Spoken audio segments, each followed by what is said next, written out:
Hi ಎಲ್ಲ social media follow ಮಾಡೋರಿಗೆ, social ಮೀಡಿಯಾದಲ್ಲಿ ಎಲ್ಲ ವಿಡಿಯೋಗಳನ್ನು ನೋಡೋರಿಗೆ, ಅದೇ ರೀತಿ ಸೋಷಿಯಲ್ ಮೀಡಿಯಾದಲ್ಲಿ ಆಗುವ ಆಗು ಹೋಗುಗಳಿಗೆ ಒಳ್ಳೇದೋ ಕೆಟ್ಟದೋ ಕಮೆಂಟ್ ಮಾಡೋರಿಗೆ ಈ ವಿಡಿಯೋ ಖಂಡಿತವಾಗ್ಲೂ. ನಾನು ಈ ವಿಡಿಯೋ ಮಾಡ್ತಿರುವ ಉದ್ದೇಶ ನಾನು ಒಂದು ಹೆಣ್ಣುಮಗಳು ಅನ್ನೋದಕ್ಕೋಸ್ಕರವಾಗಿ ಅಲ್ಲ. ಸಮಾಜದಲ್ಲಿ ಒಂದು ಹೆಣ್ಣು ಹೆಂಗಾಗೋಗಿದ್ದಾಳೆ ಅಂತಂದ್ರೆ ಅವಳನ್ನ ರೆಸ್ಪೆಕ್ಟ್ ಮಾಡೋದಿರ್ಲಿ, ಸೋಷಿಯಲ್ ಮೀಡಿಯಾದಲ್ಲಿ ಅವಳನ್ನ ರೇಪ್ ಮಾಡ್ತಿದ್ದಾರೆ ಅಂತಾನೆ ಹೇಳ್ಬೋದು. ಸೋಷಿಯಲ್ ಮೀಡಿಯಾದಲ್ಲಿ ಕೆಲವೊಂದು ಪೋಸ್ಟ್ಗಳ ಮುಖಾಂತರ, ಕಮೆಂಟ್ಗಳ ಮುಖಾಂತರ ರೇಪ್ ಮಾಡ್ತಿದ್ದಾರೆ ಅಂತಾನೆ ಹೇಳ್ಬೋದು. ಯಾಕೆ ಈ ತರ ಮಾತಾಡ್ತಿದ್ದೀನಿ ಅನ್ಕೊಂತೀರಾ? ಈ ಒಂದು ವಿಡಿಯೋ ಕೃಷಿ, ನಮ್ಮ ಬಿಗ್ ಬಾಸ್ ಕಂಟೆಸ್ಟೆಂಟ್ ಆಗಿದ್ರು ಖುಷಿ ತಪ್ಪಂಡ, ಆಯ್ತಾ, ನಿಮ್ಮೆಲ್ಲರಿಗೂ ಗೊತ್ತು. ಖುಷಿ ತಪ್ಪಂಡ ಅವರು ಈ ಒಂದು 3-4 ತಿಂಗಳಿಂದ ತುಂಬಾನೇ ಸುದ್ದಿಯಲ್ಲಿದ್ದಾರೆ. ಇದು ಕೃಷಿ ತಪ್ಪಂಡ ಅವರ ಕತೆ ಅಲ್ಲ, ಇದು ಸಾವಿರಾರು ಹೆಣ್ಣು ಮಕ್ಕಳ ನೋವಿನ ಕತೆ ಅಂತಾನೆ ನಾನು ನಿಮಗೆ ಹೇಳ್ತೀನಿ. ಯಾಕೆ ಅಂದ್ರೆ ಕೃಷಿ ತಪ್ಪಣ್ಣನವರ ಒಂದು ವಿಷಯ ಒಂದು 2-3 ತಿಂಗಳಿಂದನೂ ಓಡಾಡ್ತಾ ಇತ್ತು. ನಾನು ಕೂಡ ಸದ್ಯದಲ್ಲಿ ಅವರೊಂದು ಪಾಡ್ಕಾಸ್ಟ್ ಅಲ್ಲಿ ಒಂದು ಇಂಟ್ರೂ ಬಂದಿತ್ತು, ಅದನ್ನು ಕೂಡ ನೋಡಿದೆ. ಅವ್ರು ಹೇಳುವ ವಿಷಯಗಳನ್ನೆಲ್ಲ ನಾನು ಕೇಳಿ ಆದ್ಮೇಲೆ ನಾನು ಕೂಡ ಇದನ್ನ ಫೀಲ್ ಮಾಡಿದ್ದೀನಿ ಕೆಲವೊಮ್ಮೆ. ಅಂದ್ರೆ ಹೆಣ್ಮಕ್ಳಿಗೆ ಹೇಗೆ ಗೊತ್ತಾ, ಬರೀ ಕೃಷಿಗೆ ಮಾತ್ರ ಅಲ್ಲ, ಅವರಿಗೆ ಏನಾದ್ರೂ ಒಂದು ನೋವು ಆಯ್ತು ಅಂತಂದ್ರೆ ಮೇಲೆ ಮೇಲೆ ಮೇಲೆ ಮೇಲೆ ಮೇಲೆ ನೋವು ಆಗ್ತಾನೆ ಇರುತ್ತೆ. ಕೃಷಿಗೊಬ್ಳಿಗೆ ಅಲ್ಲ, ಸುಮಾರು ಹೆಣ್ಣು ಮಕ್ಕಳು ಇದ್ರಲ್ಲಿ ಅವ್ರ ಜೀವನನೇ ಎಂಡ್ ಮಾಡ್ಕೊಂಡಿದ್ದಾರೆ. ಕಾರಣ ಏನು ಗೊತ್ತಾ, ಹೆಣ್ಣು ಮಕ್ಕಳಿಗೆ ಏನಾದ್ರೂ ಒಂದು ಏಟ್ ಬಿತ್ತು ಅಂದ್ರೆ ಬಿದ್ದಿದ್ದ ಜಾಗಕ್ಕೆ ಬೀಳು ಬೀಳು ಬೀಳು ಬೀಳು ಎಷ್ಟಂತ ತಡ್ಕೊಳಕ್ಕಾಗತ್ತೆ. ಕೊನೆಗೆ ಅವ್ರ ಜೀವನನೇ ಅವ್ರು ಏನ್ ಮಾಡ್ಕೊಂತಾರೆ.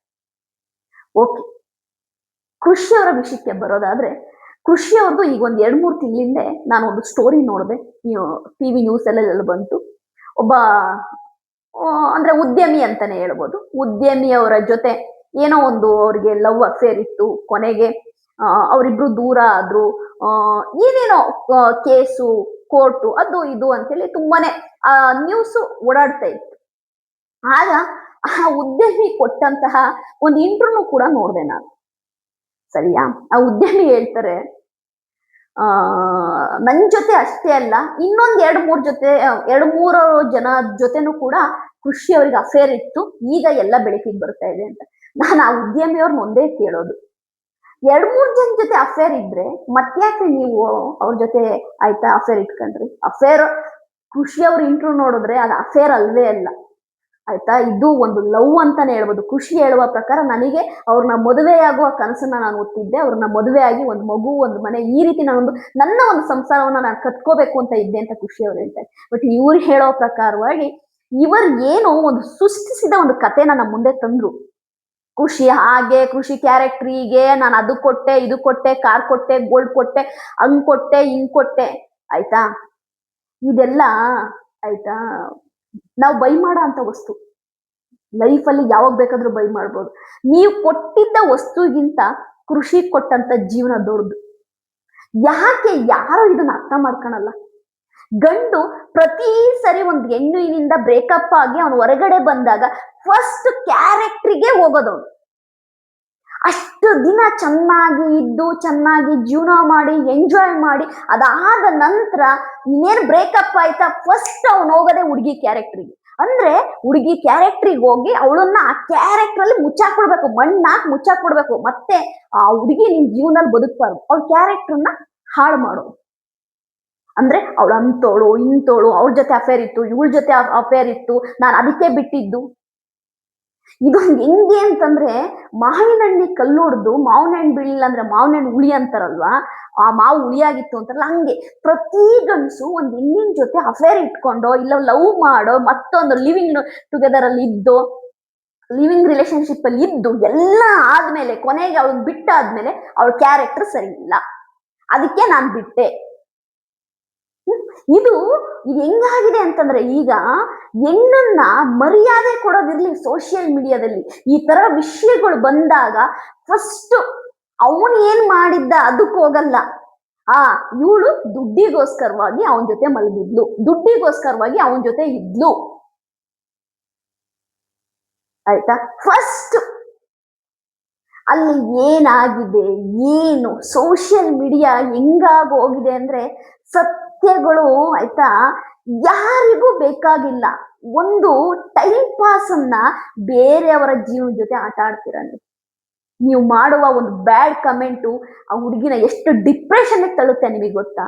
ಬರೀ ಖುಷಿಯೊಬ್ಬಳ ಕತೆ ಅಲ್ಲ ಇದು, ಆಯ್ತಾ? ಸಾವಿರಾರು ಹೆಣ್ಮಕ್ಳ ಕತೆ ಇದು, ಸಾವಿರಾರು ಹೆಣ್ಮಕ್ಳ ಕತೆ, ಆಯ್ತಾ? ಅದು ನೀನು ಈ ಸಿನಿಮಾ ಫೀಲ್ಡ್ ಅಲ್ಲಿ, ಸೀರಿಯಲ್ ಫೀಲ್ಡ್ ಅಲ್ಲಿ ಇರೋಂಥ ಹೆಣ್ಮಕ್ಳದಂತೂ ಹೆಂಗೆ ಅಂದ್ರೆ ಪಾಪ ಅವರು ಮೈಯೆಲ್ಲ ಕಣ್ಣಾಗಿ ಬದುಕ್ತಾ ಇರ್ತಾರೆ, ಆನೆಸ್ಟ್ ಆಗಿ ಬದುಕ್ತಾ ಇರ್ತಾರೆ. ಬಟ್ ಆ ಮಕ್ಕಳು ಏನಾದ್ರೂ ಒಂದ್ ವಿಷಯ ಹಿಂಗ್ ಬಂತು ಅಂದ್ರೆ ಸಾಕು, ಅವ್ರನ್ನ ಮಣ್ಣಾಕಿ ಮುಚ್ಚೋದಲ್ಲ, ಬೀದಿಲ್ ಹೋಗೋನೆಲ್ಲ ಆಳಿಗೊಂದ್ ಕಲ್ಲಂತ ಹಾಕ್ತಾನೆ. ಖುಷಿ ಅವರ ಬದುಕಿನಲ್ಲಿ ಏನಾಗಿದೆ ಅಂತ ನೋಡೋದಾದ್ರೆ ಖಂಡಿತವಾಗ್ಲೂ ಖುಷಿ ಒಬ್ಳ ಲೈಫಲ್ಲಲ್ಲ, ಸಾವಿರಾರು ಹೆಣ್ಮಕ್ಳ ಲೈಫಲ್ಲಿ ಪ್ರತಿದಿನ ನಡೀತಿರೋದು ಇದೆ. ಲವ್ ಮಾಡುವಾಗ ಎಲ್ಲಾ ಚೆನ್ನಾಗಿರುತ್ತೆ, ಜೊತೆಲಿರುವಾಗ ಎಲ್ಲಾ ಚೆನ್ನಾಗಿರುತ್ತೆ, ಆಯ್ತಾ? ಅವಳಿಂದ ದೂರ ಆದಾಗ ಅವಳಿಗೆ ಅವ್ರ ಜೊತೆ ಅಫೇರ್ ಇತ್ತು, ಇವ್ರ ಜೊತೆ ಅಫೇರ್ ಇತ್ತು, ನಾನು ಅದಕ್ಕೆ ಬಿಟ್ಟೆ, ಅವಳು ಹಂಗೆ ಅವಳು ಹಿಂಗೆ. ಯಾಕೆ? ಅವಳು ಹೆಣ್ಣು, ಆಯ್ತಾ? ಯಾಕೆಂದ್ರೆ ಹೆಣ್ಣಿಗೆ ಈಗ ಸಿಕ್ತಿರೋ ಮರ್ಯಾದೆ ನೋಡಿ, ಎಲ್ಲರೂ ಒಂದೇ ಅಂತ ಹೇಳಲ್ಲ ನಾನು. ಹೆಣ್ಮಕ್ಳು ಕೂಡ ತಪ್ಪು ಮಾಡ್ತಾರೆ, ತಪ್ಪು ಮಾಡಲ್ಲ ಅಂತ ಹೇಳಲ್ಲ, ಹೆಣ್ಮಕ್ಳಲ್ಲೂ ತಪ್ಪು ಮಾಡೋರಿದ್ದಾರೆ. ಆದ್ರೆ ಆನೆಸ್ಟ್ ಆಗಿ ಬದುಕೋ ಹೆಣ್ಮಕ್ಳಿದ್ದಾರೆ. ಒಂದು ಸಿಂಗಲ್ ರುಪೀಸ್ ಕೂಡ ಬೇರೆಯವ್ರನ್ನ ಅಲ್ಲಿ ಕೈ ಚಾಚಿದೇನೆ ತುಂಬಾ ಆನೆಸ್ಟ್ ಆಗಿ ಬದುಕೋ ಹೆಣ್ಮಕ್ಳಿದ್ದಾರೆ, ಸ್ವಾಭಿಮಾನಿಯಿಂದ ಬದುಕೋ ಹೆಣ್ಮಕ್ಳಿದ್ದಾರೆ. ಯಾಕೆ ನೀವು ಎಲ್ಲರನ್ನೂ ಒಂದೇ ಮಾಡ್ತೀರಾ? ಹೆಣ್ಣಿಗೆ ಸೋಷಿಯಲ್ ಮೀಡಿಯಾದಲ್ಲಿ ಈ ತರ ವಿಷಯ ಬಂದಾಗ ಅವಳನ್ನ ಎಷ್ಟು ನೀವು ಅವಳ ಮಾನ ತೆಗಿತೀರಾ ಅಂತಂದ್ರೆ ಅಷ್ಟು ಮಾನ ತೆಗಿತೀರ. ಎಲ್ಲಾ ಚೆನ್ನಾಗಿರತ್ತಿಗೆ ಆ ಗಂಡ್ಸಿಗೆ ಇದೇ ಖುಷಿ ದೇವತೆ ಆಗಿರ್ತಾಳೆ, ಒಳ್ಳೆಯವಳಾಗಿರ್ತಾರೆ, ಮದುವೆ ಕೂಡ ಫಿಕ್ಸ್ ಮಾಡಿರ್ತಾರೆ, ಮದುವೆ ಆಗೋಣ ಅನ್ಕೊಂಡಿರ್ತಾರೆ ಖುಷಿನ. ಬಟ್ ಬ್ರೇಕಪ್ ಆದ್ಮೇಲೆ ಖುಷಿಗೆ ಬೇರೆ ಆಯ್ತಾ 3-4 ಜನದೊಟ್ಟಿಗೆ ಅಫೇರ್ ಇತ್ತು. ಖುಷಿ ಅವರ ಒಟ್ಟಿಗೆ ಇಟ್ಕೊಂಡು ಇನ್ನೊಬ್ಬರ ಜೊತೆ ಸಂಸಾರ ಮಾಡ್ತಾ ಇದ್ವಿ ಅಲ್ವಾ? ಇದಲ್ವಾ ಇದು ಇಲ್ಲಿ, ಆಯ್ತಾ? ನಾನು ಖುಷಿನ ನೋಡಿ ನನಗೆ ಒಂದು ಕ್ಷಣ ನೋಡ್ರಿ, ಆ ಹುಡುಗಿ ಲೈಫಲ್ಲಿ ಮೇಲೆ ಮೇಲೆ ಮೇಲೆ ಪೆಟ್ಟು ಬಿದ್ದಾಗ ತಡ್ಕಣ ಶಕ್ತಿ ಖುಷಿಗಲ್ಲ, ಯಾರಿಗೂ ಇರಲ್ಲ. ನಾನು ಅವತ್ತ ಕಾಂಟ್ರವರ್ಸಿ ಆದಾಗ ನಾನು ವಿಡಿಯೋ ಮಾಡ್ತಾ ಇದ್ದೆ, ಮಾಡ್ಲಿಲ್ಲ. ಕಾರಣ ಏನ್ ಗೊತ್ತಾ? ನನಗೆ ಗೊತ್ತು ಅದರ ಸತ್ಯಾಸತ್ಯಗಳು ಏನು ಅನ್ನೋದು ಗೊತ್ತು, ಅಷ್ಟು ನನಗೆ ತಿಳುವಳಿಕೆ ಇದೆ, ಅಷ್ಟು ನನಗೆ ಮೆಚುರಿಟಿ ಇದೆ. ಯಾಕೆ ಅಂದ್ರೆ ಇದೇ ರೀತಿ ನಮ್ಮ ಸಮಾಜದಲ್ಲಿ ಪ್ರತಿಯೊಂದು ಬ್ರೇಕಪ್ಪಿಗೂ, ಪ್ರತಿಯೊಂದು ಡೈವರ್ಸಿಗೂ, ಪ್ರತಿಯೊಂದು ಆಯ್ತಾ ಲವ್ ಬ್ರೇಕಪ್ಪಿಗೂ ಇದೇ ಕಾರಣ ಕೊಡ್ತಾ ಇದ್ದಾನೆ. ಅವಳ ಹಂಗೆ, ಅವಳ ಕ್ಯಾರೆಕ್ಟರ್ ಅಷ್ಟೇ, ಬೇರೆ ಏನೂ ಅಲ್ಲ. ಡೈರೆಕ್ಟ್ ಕ್ಯಾರೆಕ್ಟರ್, ಅವಳ ಕ್ಯಾರೆಕ್ಟರ್ ಸರಿ ಇಲ್ಲ, ಮುಗ್ದೋಯ್ತಲ್ಲಿ, ಚಾಪ್ಟರ್ ಕ್ಲೋಸ್. ಅವನೇನೋ ಅವಳದು ಕ್ಯಾರೆಕ್ಟರ್ನ ಆಯ್ತಾ ಮಣ್ಣಲ್ಲಿ ಹಾಕಿ ಮುಚ್ಚಿಬಿಡ್ತಾನೆ ಸೋಷಿಯಲ್ ಮೀಡಿಯಾದ, ಅವಳ ಕ್ಯಾರೆಕ್ಟರ್ ಸರಿ ಇಲ್ಲ ಅಂತ. ಬಟ್ ಅವಳು ಲೈಫ್ ಲಾಂಗು ಆಯ್ತಾ ಅವಳಿಗೆ ಯಾವನೋ ಬೀದಿಲ್ ಹೋಗೋನೆಲ್ಲ ಕಮೆಂಟ್ ಹಾಕ್ತಾನೆ, ನಿನ್ ಕ್ಯಾರೆಕ್ಟರ್ ನಮ್ಗೆ ಗೊತ್ತು ಬಿಡು, ನಿನ್ ಕ್ಯಾರೆಕ್ಟರ್ ನಮಗೆ ಗೊತ್ತು ಬಿಡು ಅಂತ. ಇವ್ನಿಗೆ ಏನ್ ಬದನೆಕಾಯಿ ಗೊತ್ತು, ಪ್ರತಿಯೊಬ್ಬನು ಕಮೆಂಟ್ ಹಾಕ್ತಾ ಇರ್ತಾನೆ. ಅದನ್ನ ಯಾರು ಅರ್ಥ ಮಾಡ್ಕೊಳಲ್ಲ. ಈಗ ಖುಷಿ ಅವರ ಒಬ್ಬ ಸ್ನೇಹಿತ ಅವರ ಮನೆಯಲ್ಲಿ ನೇಣಾಕೊಂಡು ಸೂಸೈಡ್ ಮಾಡ್ಕೊಂಡು ಸತ್ತಿದ್ದಾರೆ. ಖುಷಿ ಅವರು ಎಲ್ಲೋ ಒಂದು ಟೂರ್ ಹೋಗಿರ್ತಾರೆ, ಅಂದ್ರೆ ಅಲ್ಲೇ ಒಂದು ಹತ್ರದಲ್ಲಿ ಬೆಂಗಳೂರಲ್ಲಿ ಯಾವ್ದೋ ಒಂದು ಹತ್ರದಲ್ಲಿರೋ ಒಂದು ರೆಸಾರ್ಟ್ಗೆ ಹೋಗಿರ್ತಾರೆ, ಅಂದ್ರೆ ಒಂದು ಅವರ ಒಂದು ಮೆಂಟಲ್ ಪೀಸಿಗೋಸ್ಕರ ಹೋಗಿರ್ತಾರೆ. ಇದ್ದಕ್ಕಿತ್ತಂದ್ರೆ ತನ್ನ ಗೆಳೆಯ ತನ್ನದೇ ಆದ ಅಪಾರ್ಟ್ಮೆಂಟ್ ಅಲ್ಲಿ ಸೂಸೈಡ್ ಮಾಡ್ಕೊಂತಾನೆ. ಸೂಸೈಡ್ ಮಾಡ್ಕೊಳ್ಳೋದಕ್ಕಿಂತ ಮುಂಚೆ ನಮ್ಮ ಖುಷಿ ಅವರಿಗೆ, ಖುಷಿ ತಾಪಂಡ್ ಅವರಿಗೆ ಮೆಸೇಜ್ ಮಾಡ್ತಾನೆ. ಮೆಸೇಜ್ ಮಾಡಿದಾಗ ಪಾಪ ಖುಷಿ ಎದ್ನೋ ಬಿದ್ನೋ ಅಂತ ಓಡ್ ಬರ್ತಾರೆ ಅಪಾರ್ಟ್ಮೆಂಟಿಗೆ. ಓಡ್ ಬಂದು ಅವರಿಗೆ ತನ್ನ ಗೆಳೆಯ ಬದುಕಬೇಕು ಅನ್ನೋ ಆಸೆ ಇರತ್ತಿಗೆ ತಾನೆ ಅವರು, ಆಯ್ತಾ? ಎದ್ನೋ ಬಿದ್ನೋ ಅಂತ ಓಡ್ ಬಂದಿದ್ದಲ್ದೇನೆ ಅಲ್ಲಿರೋತ್ತಿಗೆನೆ ಪೊಲೀಸ್ ಅವ್ರಿಗೆ ಇನ್ಫಾರ್ಮ್ ಮಾಡಿದ್ದಾರೆ, ಆಯ್ತಾ? ಬಂದಿದ್ದಾರೆ. ಅಷ್ಟೊತ್ತಿಗೆ ಅವ್ನ ಪ್ರಾಣ ಹೋಗಿದೆ. ಅದಕ್ಕೆ ಅವಳೇನ್ ಮಾಡ್ತಾಳೆ? ಅವಳು ಏನ್ ಮಾಡ್ತಾಳೆ? ಹೋಗ್ಲಿ, ಅಲ್ಲಿ ಪೊಲೀಸರಿಗೆ ಅವಳೇ ಇನ್ಫಾರ್ಮೇಶನ್ ಕೊಟ್ಟಿದ್ದಾಳೆ, ಅವಳು ಫೋನ್ ಕೊಟ್ಟಿದ್ದಾಳೆ, ಏನ್ ಕಾನ್ವರ್ಸೇಷನ್ ನಡೆದಿದೆ ಹೇಳಿದಾಳೆ. ಅವಳು ಓಪನ್ ಬುಕ್ ಆಗಿದ್ದಾಳೆ. ಅವಳು ತಪ್ಪು ಮಾಡಿದ್ರೆ ಅವಳು ಯಾಕೆ ಹೇಳಿ ಈ ತರ ಓಪನ್ ಬುಕ್ ಆಗಿ ಓಪನ್ ಬುಕ್ ಆಗಿರ್ತಾಳೆ? ಮತ್ತೆ ಆ ಒಂದು ಹೆಣ ಅವರ ಫ್ರೆಂಡ್ ನ ಒಂದು ಅಂತ್ಯಕ್ರಿಯೆ ಕೂಡ ಹೋಗಿದ್ದಾಳೆ. ಅಲ್ಲಿ ಅವ್ರ ಫ್ಯಾಮಿಲಿ ಅವ್ರು ನೀನ್ ಬರ್ಬೇಡ ಹೋಗಮ್ಮ ಅಂದಿದ್ದಾರೆ. ಇಲ್ಲಿ ನೀವು ಎಲ್ಲವನ್ನೂ ನೋಡಿದ್ರೆ ಒಬ್ಬ ಹೆಣ್ಣು ಮಗಳಿಗೆ ಪದೇ ಪದೇ ಪದೇ ಪದೇ ಪದೇ ಪದೇ ಈ ತರ ನೋವುಗಳು ಬರ್ತಿದ್ದಾಗ ಅವ್ರನ್ನ ಅಯ್ಯೋ ಬಿಡಪ್ಪ ದೇವ್ರೆ, ಇಷ್ಟು ಈ ಹುಡುಗಿ ಕಷ್ಟ ಕೊಡ್ತಿದ್ಯಲ್ಲ ಬಿಡಪ್ಪ, ಇನ್ನಾದ್ರೂ ನೆಮ್ಮದಿಯಾಗಿ ಬದುಕ್ಲಿ ಅಂತ ಅನ್ನೋರಿಗಿಂತ ಇವಳ್ದು ತಪ್ಪಿದೆ, ಇವಳು ತಪ್ಪಿದೆ, ಇವಳು ಹಂಗ್ ಮಾಡಿದಾಳೆ, ಇವಳು ಹಿಂಗ್ ಮಾಡಿದಾಳೆ, ಇವಳು ಕ್ಯಾರೆಕ್ಟರ್ ಇದು. ಗುರು ನಿಮಗೆ ಏನ್ ಗೊತ್ತು ಗುರು, ಸೋಷಿಯಲ್ ಮೀಡಿಯಾದಲ್ಲಿ ಕಮೆಂಟ್ ವಾರಿಯರ್ಸ್ ಯಾರಿದ್ದೀರಾ, ನಿಮಗೆ ಕಮೆಂಟ್ ವಾರಿಯರ್ಸ್ಗಳಿಗೆ ಒಂದು ಹುಡುಗಿಯ ಬದುಕಲ್ಲಿ ಏನಾಗಿದೆ ಅನ್ನೋದು ನಿಮಗೆ ಪೂರ್ತಿಯಾಗಿ ಗೊತ್ತಿರುತ್ತಾ? ದಯವಿಟ್ಟು ನಾನು ಎಲ್ಲಾರ ಹತ್ರನೂ ಒಂದು ಮನವಿ ಮಾಡೋದು, ಎಲ್ಲಾ ಗಂಡ್ಮಕ್ಳ ಹತ್ರನು, ಎಲ್ಲಾರ ಹತ್ರ, ಅದು ಗಂಡ್ಮಕ್ಳು ಹೆಣ್ಮಕ್ಳು ಅಂತಿಲ್ಲ, ದಯವಿಟ್ಟು ಯಾರಿಗಾದ್ರೂ ಇಂಥ ವಿಷಯಗಳಲ್ಲಿ ಕಮೆಂಟ್ ಹಾಕುವ ಮೊದಲು ಒಂದು 100 ಸರಿ ಯೋಚನೆ ಮಾಡಿ. ಇದು ಕೃಷಿ ಒಬ್ಬಳ ನೋವಲ್ಲ ಇದು, ಆಯ್ತಾ, ಸಾವಿರಾರು ಹೆಣ್ಮಕ್ಳ ನೋವು. ಒಂದು ವಿಷಯ ಹೊರ್ಗಡೆ ಬರುತ್ತೆ ಅಂತಂದ್ರೆ ಅದು ಬರೀ ಹುಡುಗಿಯ ತಪ್ಪಿನಿಂದ ಬರಲ್ಲ, ಆಪೋಸಿಟ್ ಪರ್ಸನ್ದು ತಪ್ಪಿರುತ್ತೆ, ಆ ಹುಡುಗಂದು ತಪ್ಪಿರುತ್ತೆ. ಅದು ನನಗೆ ಯಾರು ಹೇಳಲ್ಲ ಗುರು. ಅವನ್ ಬಂದ್ಬಿಡ್ತಾನೆ ಓಪನ್ ಆಗಿ, ಅವಳ ಕ್ಯಾರೆಕ್ಟರ್ ಸರಿ ಇಲ್ಲ ಅದಕ್ಕೆ ನಾನು ಡೈವರ್ಸ್ ಕೊಟ್ಟೆ, ಅವಳ ಕ್ಯಾರೆಕ್ಟರ್ ಸರಿ ಇಲ್ಲ ಅದಕ್ಕೆ ನಾನು ಬ್ರೇಕಪ್ ಮಾಡ್ಕೊಂಡೆ, ಅವಳ ಕ್ಯಾರೆಕ್ಟರ್ ಸರಿ ಇಲ್ಲ ನಾನು ಅದಕ್ಕೇನೆ ಅವಳನ್ ಬಿಟ್ಟೆ. ಇದೊಂದು ವಿಷಯನ 100 ವರ್ಷಗಳಿಂದ ಇದೊಂದು ಬಿಟ್ರೆ ಹೆಣ್ಮಕ್ಳ ಬಗ್ಗೆ ಹೇಳಕ್ಕೆ ಬೇರೆ ಏನಿದೆ? ಬೇರೆ ಏನಿದೆ? ನೆಕ್ಸ್ಟ್ ಏನಾದ್ರೂ ಹೇಳಿ ಹೊಸದಾಗಿ. ಇದೊಂದನ್ನೇ ಇಟ್ಕೊಂಡು ಎಷ್ಟು ವರ್ಷ ಅಂತ ಒಂದು ಹೆಣ್ಣು ಮಗಳನ್ನ ಮಾನಸಿಕವಾಗಿ ಕುಗ್ಗಿಸ್ತೀರಾ? ಎಷ್ಟು ವರ್ಷ? ಖುಷಿ ಸೆಲೆಬ್ರಿಟಿ ಆಗಿರೋದಕ್ಕೆ ನಿಮಗೆ ಖುಷಿಯ ಒಂದು ಸೋಷಿಯಲ್ ಮೀಡಿಯಾದಲ್ಲಿ ಒಂದು ಇನ್ಸ್ಟಾಗ್ರಾಮ್ ಅಕೌಂಟ್ ಇದೆ, ನೀವು ಅದ್ರಲ್ಲಿ ಕಮೆಂಟ್ ಮಾಡ್ತೀರಾ, ಖುಷಿ ಅವ್ರು ಏನ್ ಮಾಡ್ತಿದಾರ ಏನು ಅಂತ ತಿಳ್ಕೊಂತೀರ. ಆದ್ರೆ ಸಾಮಾನ್ಯವಾಗಿರೋ ಹೆಣ್ಣು ಮಕ್ಳ ಕತೆ ನಿಮ್ಗೆ ಯಾರಿಗಾದ್ರೂ ಗೊತ್ತಾ? ಸಾಮಾನ್ಯವಾಗಿರೋ ಈ ಹೆಣ್ಣು ಮಕ್ಕಳು ಇದೇ ತರ, ಆಯ್ತಾ, ನೋವಿನ ಮೇಲೆ ನೋವು, ನೋವಿನ ಮೇಲೆ ನೋವು ಪಟ್ಟು ಪಟ್ಟು ಅವ್ರ ಜೀವನನೇ ಅಂತ್ಯ ಮಾಡ್ಕೊಂತ ಇದ್ದಾರೆ.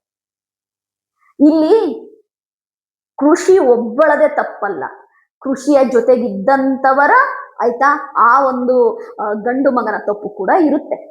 ಸರಿಯಾ? ಇಬ್ರು ಲಿವಿಂಗ್ ಟುಗೆದರ್ ಅಲ್ಲಿ ಇದ್ರು, ಚೆನ್ನಾಗಿರತ್ತೆ, ಸೂಪರ್ ಆಗಿತ್ತು. ಅದಾದ್ಮೇಲೆ ಕೃಷಿ ಕ್ಯಾರೆಕ್ಟರ್ ಸರಿ ಇಲ್ಲ, ಕೃಷಿಗೆ 2-3 ಜನ ಬಾಯ್ ಫ್ರೆಂಡ್ ಇದ್ದಾರೆ, ಹಾಗೆ ಹೀಗೆ. ಅದು ಸೋಷಿಯಲ್ ಮೀಡಿಯಾದಲ್ಲಿ ಅದು ಹೆಂಗಾಗುತ್ತೆ ಅಂತಂದ್ರೆ ಅದೊಂಥರ ಒಂಥರ ಟಾಪಿಕ್, ಅದೇ ಅಂತ ಟಾಪಿಕ್ ಎಲ್ಲ ಒಂಥರ ಬಿಸಿ ಬಿಸಿ ಕಾಫಿ ಇದ್ದಂಗೆ. ಅಯ್ಯೋ, ಜನ ಅದನ್ನ ಮಿಸ್ ಮಾಡಲ್ಲ, ಆ ಥರದವೆಲ್ಲ ಟಾಪಿಕ್ಗಳನ್ನ. ಅಂತ ವಿಷಯ ಬಂದ್ಬಿಟ್ರೆ ಮಿಸ್ಸೇ ಮಾಡಲ್ಲ. ಈಗ ಹಂಗೆ ಖುಷಿನ ನೋಡ್ತಾ ಇದ್ರೆ ನನಗೊಂದೊಂದ್ಸರಿ ಏನನ್ಸುತ್ತೆ ಗೊತ್ತಾ? ಬರೀ ಖುಷಿ ಒಬ್ಳೆ ಅಲ್ಲ, ನಮ್ ಸುತ್ತ ಇರೋ ಹೆಣ್ಮಕ್ಳುಗಳು ಮೇಲೆ ಮೇಲೆ ಮೇಲೆ ಪ್ರಾಬ್ಲಮ್ಸ್, ಮೇಲೆ ಮೇಲೆ ಪೆಟ್ಟು ಬಿದ್ದಿದ್ದ ಜಾಗಕ್ಕೆ ಪೆಟ್ಟು ಬಿದ್ದು ಬಿದ್ದು ಕೊನೆಗೆ ಈ ಜೀವನನೇ ಬೇಡ ಅನ್ನೋ ರೀತಿಗೆ ಆಗೋಗಿರ್ತಾರೆ. ಬೇಡ ಗುರು, ಯಾರಿಗ್ ಬೇಕು ಗುರು ಈ ಜೀವನ ಅನ್ನೋ ರೀತಿ ಆಗೋಗಿರ್ತಾರೆ. ಯಾಕೆಂದ್ರೆ ಹೆಣ್ಣನ್ನ, ಕ್ಯಾರೆಕ್ಟರ್ನ ಈ ತರ ಸೋಷಿಯಲ್ ಮೀಡಿಯಾದಲ್ಲಿ ಹರಿದು ಹಂಚುವವ್ರು ಇರೋ ತನಕ ನಾವ್ ಎಷ್ಟು ಮಾತಾಡಿದ್ರು ಅಷ್ಟೇ, ಆಯ್ತು, ಎಷ್ಟು ಮಾತಾಡಿದ್ರು ಅಷ್ಟೇ. ಯಾಕೆಂತಂದ್ರೆ ಒಬ್ಬ ಹೆಣ್ಣುಮಗಳಿಗೆ ಮೇಲೆ ಮೇಲೆ ಪೆಟ್ಟು ಬೀಳ್ತಾ ಇದ್ರೆ ಅದು ತಡ್ಕೊಳೋ ಶಕ್ತಿ ಇರಲ್ಲ. ಅದು ಖುಷಿಗೆ ಅಂತಲ್ಲ, ನನಗೂ ಕೂಡ ಅಷ್ಟೇ ತಡ್ಕೊಳೋ ಶಕ್ತಿ ಇರಲ್ಲ. ನಾನು ಕೂಡ, ನೀವು ನಂಬ್ತಿರೋ ಇಲ್ವೋ, ಚಿಕ್ಕ ವಯಸ್ಸಿನಿಂದನೂ ಲೈಫ್ ಸ್ಟ್ರಗಲ್ ಮಾಡ್ತಾನೆ ಇದ್ದೀನಿ, ಆಯ್ತಾ. ಬಟ್ ಎಷ್ಟು ಸ್ಟ್ರಗಲ್ ಮಾಡಿದ್ರು ಮೇಲ್ಮೇಲೆ ಪೆಟ್ಟು ಬಿದ್ದಾಗ ಅದನ್ನ ತಡ್ಕೊಳೋ ಶಕ್ತಿ ನಮಗಿರಲ್ಲ. ಒಂದ್ ಹಂತ ತನಕ ತಡ್ಕೋಬಹುದಷ್ಟೇ, ಆಮೇಲೆ ತಡ್ಕೊಳಕ್ ಆಗಲ್ಲ. ಕೃಷಿನ್ ನೋಡಿದಾಗ ನಂಗೆ ಅಯ್ಯೋ ಪಾಪ ಅನ್ಸುತ್ತೆ. ಮೊನ್ನೆ ತಾನೇ ಅವಳು ಇಂಟ್ರೂ ನೋಡಿ ಬದುಕಕ್ ಬಿಡಿ ಅಂತ ಹೇಳ್ತಿದ್ಲು. ಅಟ್ಲೀಸ್ಟ್ ಆಗಿದ್ದೆಲ್ಲ ಆಗೋಯ್ತು, ನಂದೇನೂ ತಪ್ಪಿಲ್ಲ. ಅವರು, ಆಯ್ತಾ, ನನ್ಗೆ ನಾನು ಟ್ರಿಪ್ ಕರ್ಕೊಂಡು ಹೋದೆ, ನಾನು ಕಾರ್ ಕೊಡ್ಸಿದೆ, ಗೋಲ್ಡ್ ಕೊಡ್ಸಿದೆ ಅಂತ ಹೇಳ್ಬೋದು. ನಾನು ನನ್ನ ಜೀವನವನ್ನೇ ಅವ್ರಿಗೆ ದಾರೆ ಎರೆದಿದ್ದೀನಿ. ಹೆಣ್ಮಗ್ಳ ಜೀವನ ದುಡ್ಡು, ಒಡವೆ, ಕಾರಿಗೆ ಹೋಲ್ಸೋದಿದೆಯಲ್ಲ, ಆಯ್ತಾ, ಅದ್ರಂತ ಒಂದು ಪಾಪ ಇನ್ನೊಂದಿಲ್ಲ. ಅವಳು ಕೊಟ್ಟ ಪ್ರೀತಿ, ಅವಳು ಕೊಟ್ಟ ಜೀವನದ ಮುಂದೆ ಆ ಯಪ್ಪ ಕೊಟ್ಟಿದ್ ಏನೂ ಅಲ್ಲ, ಆಯ್ತಾ. ಯಾಕೆ ಹೆಣ್ಮಗಳ ಮನಸ್ಸು ಜೊತೆ ಆಟ ಆಡ್ತೀರಾ? ಹೆಣ್ಮಗಳ ಲೈಫ್ ಜೊತೆ ಆಟ ಆಡ್ತೀರಾ? ಚೆನ್ನಾಗಿರತ್ತೆ, ಎಲ್ಲದೂ ಚೆನ್ನಾಗಿರುತ್ತೆ. ಬ್ರೇಕಪ್ ಆದ ತಕ್ಷಣನೇ ಓಕೆ, ಅವಳು ಮಣ್ಣಾಕ್ ಮುಚ್ಚಿಬಿಡ್ಬೇಕು, ಅವಳು ನಿನ್ ಬದುಕಲೇಬಾರದು, ಆಯ್ತಾ. ಏನ್ ಗೊತ್ತಾ, ಎಲ್ಲದಕ್ಕೂ ಅವಳ ಕ್ಯಾರೆಕ್ಟರ್ನೇ ಮುಂದಕ್ಕೆ ತರೋದು. ಅವಳ ಕ್ಯಾರೆಕ್ಟರ್ ಸರಿ ಇಲ್ಲ. ಹಾಗಾದ್ರೆ ಜೊತೆಲಿದ್ದ ಚೆನ್ನಾಗಿತ್ತ ಕ್ಯಾರೆಕ್ಟರ್? ಎಲ್ಲರಿಗೂ ಹೇಳ್ತಿರೋದು ನಾನು, ಬರೀ ನಮ್ಮ ಖುಷಿ ತಕೊಂಡ ಅವ್ರದ್ದೇ ಒಂದು ವಿಷಯ ಮಾತಾಡ್ತಿಲ್ಲ, ಎಲ್ಲರಿಗೂ ಜೊತೆಲಿರತ್ತಿಗೆ ಸೂಪರ್ ಕ್ಯಾರೆಕ್ಟ್ರು. ಅಯ್ಯೋ, ನಮ್ ತಾಯಿ ತರ ನನ್ನ ಹೆಂಡತಿ, ನಮ್ ತಾಯಿ ತರ ನನ್ನ ಲವ್ವರು, ನನ್ನ ಫಿಯಾನ್ಸೆ. ಬ್ರೇಕಪ್ ಆದ ತಕ್ಷಣ ಅವ್ಳ ಕ್ಯಾರೆಕ್ಟರ್ ಸರಿ ಇಲ್ಲ. ನನಗೆ ಖುಷಿ ತಪ್ಪಂಡವ್ರದ್ದು ಸ್ಟೋರಿಗಳನ್ನೆಲ್ಲ ಇನ್ಸ್ಟಾಗ್ರಾಮ್ ಅಲ್ಲಿ, ಯೂಟ್ಯೂಬ್ ಅಲ್ಲಿ ಎಲ್ಲ ನೋಡ್ತಿದ್ರೆ ಕಮೆಂಟ್ ಸೆಕ್ಷನ್ಗೆಲ್ಲ ಹೋಗಿ, ಗುರು ನೀವೆಲ್ಲ ಏನ್ ಗುರು ನೀವೆಲ್ಲ, ನಿಮಗೂ ಒಬ್ರು ತಾಯಿ ಇದಾರೆ ತಾನೆ, ನಿಮ್ಗೂ ಒಬ್ರು ಅಕ್ಕ ತಂಗಿ ಇದಾರೆ ತಾನೆ, ಹ ಯೋಚನೆ ಮಾಡಿ ಆಯ್ತಾ. ನಾನಿಲ್ಲಿ ಖುಷಿ ಆಯ್ತಾ ಎಲ್ಲಿ ತಪ್ಪು ಮಾಡಿದ್ಲು ಎಲ್ಲಿ ತಪ್ಪು ಮಾಡಿಲ್ಲ ಅದು ಹೇಳ್ತಾ ಇಲ್ಲ. ಅವಳು ಓಪನ್ ಬುಕ್ ಆಗಿ ಹೇಳ್ತಿದ್ದಾಳಲ್ಲ, ಹೌದು ಇವ್ರ ಒಟ್ಟಿಗೆ ನಾನು ಲಿವಿಂಗ್ ಟುಗೆದರ್ ಅಲ್ಲಿ ಇದ್ದೆ, ನಾನು ಇವ್ರನ್ನ ಮದುವೆ ಆಗ್ಬೇಕು ಅಂತಾನೆ ಇದ್ದೆ, ಬಟ್ ಅವ್ರು ನನಗೆ ಟೈಮ್ ಕೊಡ್ತಾ ಇರ್ಲಿಲ್ಲ, ಅವರು ನನ್ನನ್ನ ಒಂದು ಕೇರ್ಲೆಸ್ ಮಾಡಕ್ಕೆ ಸ್ಟಾರ್ಟ್ ಮಾಡಿದ್ರು, ಅದಕ್ಕೆ ನಾನು ಅವರಿಂದ ದೂರ ಇರಕ್ಕೆ ಇಷ್ಟಪಟ್ಟೆ. ಬಿಟ್ರೆ ಅವರಿಗೂ ನನಗೂ ಯಾವುದೇ ತರದ ಭಿನ್ನಾಭಿಪ್ರಾಯಗಳಿಲ್ಲ, ಅವ್ರು ಚೆನ್ನಾಗಿರ್ಲಿ ಅಂತ ಆ ಹುಡುಗಿನೇ ಹೇಳ್ತಾ ಇದೆ.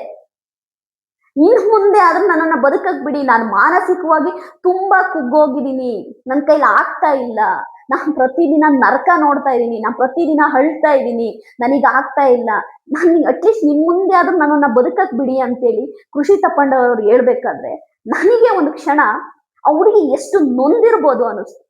ಅಲ್ಲ, ಅವಳು ಮಾನಸಿಕವಾಗಿ ಎಷ್ಟು ಅವಳು ಆಯ್ತಾ ಕುಗ್ಗಿರ್ಬೋದು ಅನಿಸ್ತು. ಈಗ ಖುಷಿ ತಪ್ಪಣ್ಣನವರ ಸ್ನೇಹಿತ ಖುಷಿ ಅವರ ಅಪಾರ್ಟ್ಮೆಂಟ್ ಅಲ್ಲಿ ಸೂಸೈಡ್ ಮಾಡ್ಕೊಂಡಿದ್ದೆ, ಇವಾಗ ಹೊಸ ಕಥೆಯನ್ನು ಕಟ್ತಾ ಇದೀಯ. ಹೊಸ ಕಥೆ ಏನು ಅಂತಂದ್ರೆ, ಖುಷಿ ಅವರು ಆ ಒಬ್ಬ ಏನು ಫ್ರೆಂಡ್ ಅನ್ನೋ ಹುಡುಗ ಯಾರು ಸೂಸೈಡ್ ಮಾಡ್ಕೊಂಡಿದ್ದಾರೆ, ಅದು ಅವನೊಟ್ಟಿಗೆ ಖುಷಿ ಅವರು ಆಯ್ತಾ ಅನೈತಿಕ ಸಂಬಂಧ ಹೊಂದಿದ್ರು, ಅವರೊಟ್ಟಿಗೆ ಒಂದು ಅಫೇರ್ ಇತ್ತು. ಇಲ್ಲ ಅಂತಂದ್ರೆ ಖುಷಿ ಅವರ ಮನೆ ಕೀ ಯಾಕೆ ಅವನ ಹತ್ರ ಇರುತ್ತೆ, ಖುಷಿ ಅವರ ಮನೆಗೆ ಬಂದು ಅವನ್ ಯಾಕೆ ಸೂಸೈಡ್ ಮಾಡ್ಕೊಂತಾನೆ? ಯಪ್ಪ, ನಾನು ನಿಮ್ಗೆ ನಾನು ನಿಜವಾಗ್ಲೂ ಇದ್ನ ಯಾರಾದ್ರೂ ಹೆಣ್ಮಕ್ಳು ವಿಡಿಯೋಗಳು ಈ ವಿಡಿಯೋ ನೋಡ್ತಾ ಇದ್ರೆ, ಯಾರಾದ್ರೂ ಹೆಣ್ಮಕ್ಳುಗಳು ದಯವಿಟ್ಟು ನಾನು ಹೇಳೋದು ಕರೆಕ್ಟಾ ಇಲ್ವಾ ಅಂತೇಳಿ ಒಂದ್ ಸ್ವಲ್ಪ ಕಮೆಂಟ್ ಮಾಡಿ. ಅಲ್ಲ, ಒಬ್ಬ ಸ್ನೇಹಿತ ಕೆಲವೊಂದು ವಿಷಯಗಳಿಗೆ ಸಪೋರ್ಟ್ ಮಾಡಿದಾನೆ ಖುಷಿಗೆ ಆಯ್ತಾ, ಹಾಗಾಗಿ ಖುಷಿ ಅವನಿಗೊಂದು ಕೀ ಕೊಟ್ಟಿದ್ಲು, ಅವನು ಯಾವಾಗ ಒಮ್ಮೆ ಬರೋದು ಹೋಗೋದು ಮಾಡ್ತಾ ಇದ್ದ. ಖುಷಿ ಇಲ್ದ ಟೈಮಲ್ಲಿ ಖುಷಿ ಅಪಾರ್ಟ್ಮೆಂಟಿಗೆ ಹೋಗಿ ಅವನು ಸೂಸೈಡ್ ಮಾಡ್ಕೊಂಡ್ರೆ ಖುಷಿ ಏನ್ ಮಾಡ್ತಾಳೆ, ಇಲ್ಲಿ ಆ ಖುಷಿಯವರ ಫ್ರೆಂಡಿನ ವೈಫೇ ಒಂದು ಪೊಲೀಸ್ ಅವರಿಗೆ ಕೊಟ್ಟಂತ ಒಂದು ಕಂಪ್ಲೇಂಟ್ ಅಲ್ಲಿ ನನಗೆ ಯಾರ ಬಗ್ಗೆಯೂ ಅನುಮಾನ ಇಲ್ಲ ಅಂತ ಕಂಪ್ಲೇಂಟ್ ಕೊಟ್ಟಿದ್ದಾರೆ. ಅಲ್ಲಿ ಖುಷಿ ಅವರ ಹೆಸರನ್ನ ಸೇರಿಸ್ಬೋದಿತ್ತು ತಾನೆ, ಯಾಕೆ ಸೇರಿಸಿಲ್ಲ? ಯಾಕೆಂದ್ರೆ ಸತ್ಯ ಗೊತ್ತಿದೆ ಅವರಿಗೆ, ಯಾಕೆಂದ್ರೆ ಕೃಷಿಗೂ ಇದಕ್ಕೂ ಸಂಬಂಧ ಇಲ್ಲ. ನಿಜವಾಗ್ಲೂ ಕೃಷಿ ತಪ್ಪಂಡ ಅರವಿಂದ್ ರೆಡ್ಡಿ ಅವರ ಮಧ್ಯ ಬಂದಂತಹ ಈ ಭಿನ್ನಾಭಿಪ್ರಾಯ ಏನಿದೆ, ಇದು ಎಲ್ಲವೂ ಸಾರ್ಟ್ಔಟ್ ಆಗಿ ಖುಷಿ ಅವಳ ಪಾಡಿಗೆ ಅವಳ ಜೀವನವನ್ನ ಮತ್ತೆ ಪ್ರಾರಂಭಿಸಿದಾಗ ಮತ್ತೊಂದು ಶಾಕ್ ಅಂತಾನೆ ಹೇಳ್ಬೋದು ಖುಷಿಗೆ. ಇದು ನಿಜವಾಗ್ಲೂ ಕೂಡ ತನ್ನ ಫ್ರೆಂಡು ಆಯ್ತಾ ಜೀವ ಕಳ್ಕೊಂಡಿದ್ ಒಂದು ಕಡೆ ಆದ್ರೆ, ಕೃಷಿಯ ಸುತ್ತ ಇರುವ ಈ ಅನುಮಾನದ ಹುತ್ತ ಏನಿದೆ, ಇದರಿಂದ ಮತ್ತೆ ಖುಷಿ ಹೊರಗಡೆ ಬರ್ಬೇಕು ಅಂತಂದ್ರೆ ಎಷ್ಟು ಸಮಯ ತಗೊಳತ್ತೋ, ವರ್ಷಗಳು ತಗೊಳತ್ತೋ, ತಿಂಗಳುಗಳು ತಗೊಳತ್ತೋ ಗೊತ್ತಿಲ್ಲ. ಬಟ್ ಈ ವಿಡಿಯೋ ಖುಷಿ ತಪ್ಪಂಡ ತನಕ ತಲುಪಬೇಕು ಅನ್ನೋದು ನನ್ನ ಆಸೆ. ಯಾಕೆ ಗೊತ್ತಾ, ಖುಷಿ ಅವ್ರಿಗೆ ನಾನು ಒಂದು ಮಾತು ಹೇಳಕ್ ಇಷ್ಟಪಡ್ತೀನಿ. ಖುಷಿ ಅವರೇ, ಇದು ನಿಮ್ಮೊಬ್ಬರ ಕತೆ ಅಲ್ಲ, ಇದನ್ನ ಸಾವಿರಾರು ಲಕ್ಷಾಂತರ ಹೆಣ್ಮಕ್ಳು ಇದನ್ನ ಫೇಸ್ ಮಾಡ್ತಾ ಇದ್ದಾರೆ. ಯಾಕೆ ಅಂತಂದ್ರೆ ಇದು ನಿಮ್ಮೊಬ್ರಿಗಲ್ಲ, ಹೆಣ್ಣು ಮಕ್ಳ ಜೀವನನೇ ಹಾಗೆ. ಒಂದು ಸರಿ ಅವರು ಯಾವ್ದಾದ್ರು ಒಂದು ಈ ತರ ಪ್ರಾಬ್ಲಮ್ ಸಿಗಾಕೊಂಡ್ರು ಅಂತಂದ್ರೆ ದೇವ್ರಿಗೇನೆ ಇಷ್ಟ ಇಲ್ವ ಏನೋ ಗೊತ್ತಿಲ್ಲ, ಅವ್ರನ್ನ ಆ ಪ್ರಾಬ್ಲಮ್ ಇಂದ ಹೊರಗಡೆ ತರದೇ ಇಲ್ಲ, ಮೇಲೆ ಮೇಲೆ ಮೇಲೆ ಪ್ರಾಬ್ಲಮ್ ಕೊಡ್ತಾನೆ ಇರ್ತಾನೆ ದೇವ್ರು. ದಯವಿಟ್ಟು ಇದಕ್ಕೆಲ್ಲ ನೀವು ತಲೆ ಕೆಡಿಸ್ಕೋಬೇಡಿ. ನಿಮ್ ಜೊತೆ ನಮ್ಮ ಕರ್ನಾಟಕ ಜನತೆ ಇದೆ, ನಿಮ್ಮಂತ ನೋವಿಗೊಳಗಾದ ಎಷ್ಟೋ ಹೆಣ್ಮಕ್ಳು ನಿಮ್ ಜೊತೆ ಇದ್ದಾರೆ. ಆ ಸತ್ಯ ನಿಮ್ಮ ಲೈಫಲ್ಲಿ ಏನ್ ಈ ಕಾಂಟ್ರವರ್ಸಿ ನಡೀತಲ್ವಾ, ಈ ಎಲ್ಲ ಸತ್ಯಗಳನ್ನ ಅರ್ಥ ಮಾಡಿಕೊಳ್ಳುವಂತಹ ಒಂದು ಮನಸ್ತತ್ವ ನಮ್ಮ ಹೆಣ್ಮಕ್ಳಿಗಿದೆ, ನನಗೂ ಕೂಡ ಇದೆ. ಯಾಕೆ ಅಂತಂದ್ರೆ ಈ ತರ ಬ್ರೇಕಪ್ ಆದಾಗ, ಈ ತರ ಲಿವಿಂಗ್ ಟುಗೆದರ್ ಅಲ್ಲಿ ಈ ತರ ಬ್ರೇಕಪ್ಗಳಾದಾಗ ಒಬ್ಬ ಗಂಡು ಹೆಣ್ಣಿನ ಮೇಲೆ ಮಾಡುವ ಆಪಾದನೆಗಳು ಏನಿದಾವೆ, ಒಂದೇ ಒಂದು ಆಪಾದನೆ, ಅವಳ ಕ್ಯಾರೆಕ್ಟರ್ ಸರಿ ಇಲ್ಲ, ಅವಳಿಗೆ ಬೇರೆಯವ್ರ ಜೊತೆ ಅಫೇರ್ ಇತ್ತು, ಇಷ್ಟು ಬಿಟ್ರೆ ಬೇರೆ ಏನನ್ನೂ ಕೂಡ ಆ ಒಂದು ಗಂಡಸಿನ ಕೈಲಿ ಹೇಳಕ್ಕಾಗಲ್ಲ. ಹಾಗಾಗಿ ನೀವು ಆನೆಸ್ಟ್ ಆಗಿದ್ದೀರಾ, ನೀವು ನ್ಯಾಯವಾಗಿದ್ದೀರಾ, ನಿಮ್ ಮನಸ್ಸಿಗೆ ಗೊತ್ತಿದೆ ನೀವೇನು ತಪ್ಪು ಮಾಡಿಲ್ಲ ಅಂತ. ಹಂಗಂತ ಗೊತ್ತಿದ್ದ ಮೇಲೆ ಏನಕ್ಕೂ ಎದುರುಬೇಡಿ, ಎಲ್ಲವೂ ಕೂಡ ಬದಲಾಗುತ್ತೆ, ಎಲ್ಲದೂ ಕೂಡ ಬದಲಾಗಿ ನಿಮಗೊಂದು ಒಳ್ಳೆ ಟೈಮ್ ಬಂದೇ ಬರುತ್ತೆ. ಯಾಕೆ ಅಂದ್ರೆ ನೊಂದ ಮನಸ್ಸಿಗೆ ಆಯ್ತಾ ನೋವನ್ನ ತಡ್ಕಣ ಶಕ್ತಿ ಇರೋದು. ಹಾಗಾಗೇನೆ ನಿಮ್ಗೆ ಪದೇ ಪದೇ ಈ ನೋವುಗಳು ಬರ್ತಾ ಇರೋದು. ಯಾವ್ದ್ರ ಬಗ್ಗೆ ನಾವು ತಲೆ ಕೆಡಿಸ್ಕೋಬೇಡಿ, ಒಂದು ಒಳ್ಳೆ ಡೇ ಬಂದೇ ಬರುತ್ತೆ. ಇಲ್ಲಿ ನಿಮ್ಮನ್ನ ಬಟ್ಟು ಮಾಡಿ ತೋರಿಸುತ್ತಿರುವ ಸಮಾಜ ಒಂದು ದಿನ ಛೆ ಪಾಪ ಆ ಹುಡ್ಗಿ ಒಳ್ಳೇದೇನೆ, ಅದ್ರ ಪಾಡಿಗೆ ಅದು ಬದುಕ್ತಾ ಇತ್ತು, ಏನೋ ಆ ಹುಡುಗಿ ಲೈಫಲ್ಲಿ ಹಿಂಗೆಲ್ಲ ಆಯ್ತು ಅಂತ ಒಂದಿನ ಪಶ್ಚಾತ್ತಾಪ ಪಡುವ ಕಾಲ ಬರುತ್ತೆ. ನಿಮ್ಮ ಬದುಕು ಹೀಗೆ ಸಾಕ್ತಾ ಇರ್ಲಿ, ಯಾವ್ದಕ್ಕೂ ತಲೆ ಕೆಡಿಸ್ಕೋಬೇಡಿ. ದಯವಿಟ್ಟು ನಿಮ್ಮ ಕಾನ್ಫಿಡೆಂಟ್ ಏನಿದೆ ಅದನ್ನ ಕಳ್ಕೋಬೇಡಿ. ನೀವು ತಪ್ಪೇ ಮಾಡಿಲ್ಲ ಅಂದ್ರೆ ಸಮಾಜದ ಎದುರುಗಡೆ ಬರಕ್ಕೆ ನೀವು ತಲೆ ತಗ್ಗಿಸ್ಲೇಬಾರ್ದು. ನನ್ನ ಒಂದು ಮಾತಿದು. ಒಂದು ಹೆಣ್ಣು ಅವಳು ತಪ್ಪು ಮಾಡಿಲ್ಲ ಅಂತ ಅವಳು ಮನಸ್ಸಾಕ್ಷಿಗೆ ಗೊತ್ತಿದ್ರೆ, ಕಾನ್ಫಿಡೆಂಟ್ ಆಗಿದ್ರೆ, ಸಮಾಜದ ಎದುರುಗಡೆ ಬರಕ್ಕೆ ಅವಳು ತಲೆ ತಗ್ಗಿಸ್ಲೇಬಾರ್ದು. ತಲೆನ ಎತ್ತಿ ಸಮಾಜದ ಮುಂದೆ ಬಂದು ನಾನ್ ತಪ್ಪು ಮಾಡಿಲ್ಲ ಅಂತೇಳಿ ಎದೆ ತಟ್ಕೊಂಡು ಹೇಳೋ ಶಕ್ತಿ ನಿಮ್ಮಲ್ಲಿ ಇರ್ಬೇಕು ಅಂತೀನಿ. ಇದು ನಾನು ಖುಷಿ ತಪ್ಪಣ್ಣ ಅವ್ರ ಬಗ್ಗೆ ಈ ವಿಡಿಯೋ ಖಂಡಿತವಾಗ್ಲೂ ನಾನು ಅವ್ರೊಬ್ರಿಗೆ ಅಂತ ಮಾಡ್ತಾ ಇಲ್ವಾ, ಸಮಾಜದಲ್ಲಿ ಈ ತರ ಆಯ್ತಾ ನೊಂದು ಈ ತರ ನೋವಿನ ಮೇಲೆ ನೋವನ್ನ ಪಡ್ತಿರೋ ಅಂತ ಎಷ್ಟೋ ಹೆಣ್ಮಕ್ಳಿಗೋಸ್ಕರ ಈ ವಿಡಿಯೋ ಮಾಡ್ತಾ ಇದ್ದೀನಿ. ದಯವಿಟ್ಟು ಹೆಣ್ಣು ಮಕ್ಳನ್ನ ಬದುಕಕ್ ಬಿಡಿ. ಅವರು ತಪ್ಪು ಮಾಡಿದಾರೋ ತಪ್ಪು ಮಾಡಿರಲ್ವೋ ಅದು ಅವರಿಗೆ ಗೊತ್ತಿರುತ್ತೆ, ಅವರ ಸುತ್ತ ಇರೋರಿಗೆ ಗೊತ್ತಿರುತ್ತೆ. ಗೊತ್ತಿಲ್ಲದ ಸೋಷಿಯಲ್ ಮೀಡಿಯಾದಲ್ಲಿ ಹೆಣ್ಮಕ್ಳನ್ನ ಆಯ್ತಾ ಕಮೆಂಟು, ಮೆಸೇಜು, ಪೋಸ್ಟು ಅನ್ನೋ ಒಂದು ಇದರಲ್ಲಿ ಅವರ ಮಾನಸಿಕವಾಗಿ ಕುಗ್ಗೋ ಕೆಲಸ ಮಾಡಬೇಡಿ ಅಂತ ಹೇಳ್ತೀನಿ. ಬಾಯ್.